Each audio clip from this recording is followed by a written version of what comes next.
Бүгін саяси қуғын-сүргін құрбандарын еске алу күні. Тарихшылардың есебінше 1927-53 жылдары Кеңес одағында 40 миллион адам қуғын-сүргінге ұшыраған.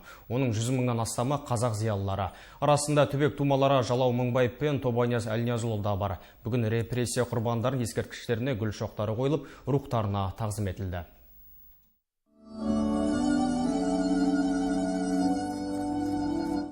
20 ғасырдың қасіретін көзбен көріп, репрессияның құрбаны болған Тобанияз Әлниязұлы мен Жалау Мыңбаев еді. Бүгінде осы жандарды еске алып, олардың ескерткіштеріне гүл қою үшін жиналған азаматтардың қарасы қалың болды.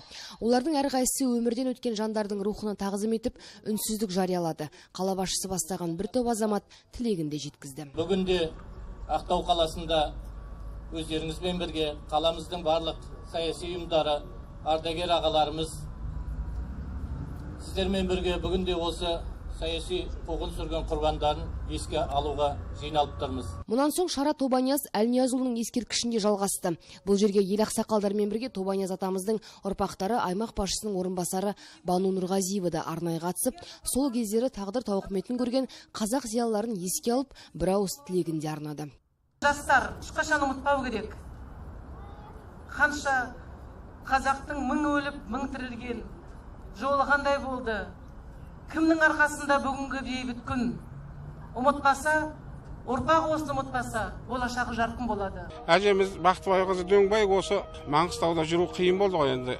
Атамыз халық жауы ретінде ұсталып кетті. Сосын бұл кісілерге де қиын жағдай туған. Ана үй, дүние бәрі компенсация жасалған. Содан кейін ол қонған жеріне қондырған үйлерді де даже конфискация жасаған. Сен халық жауының ұрпақтарын қарасып жүрсің, соларға болысып жүрсің деген мағынасы. Сомен елден асып осы мына Түркменстанды беттеліп, сол Түркменстанда сол жақта өтті өмірлер енді олар осылардың.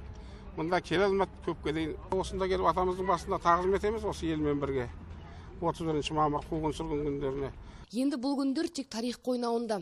Келер ұрпақ та мұны жадынан шығармау керек. Өйткені өткенін білмеген, ертеңін білмейді деген дана халқымыздың сөзі бар. Сақира Өтепқызы, Дүлбай Нұрбай, жаңалықтар.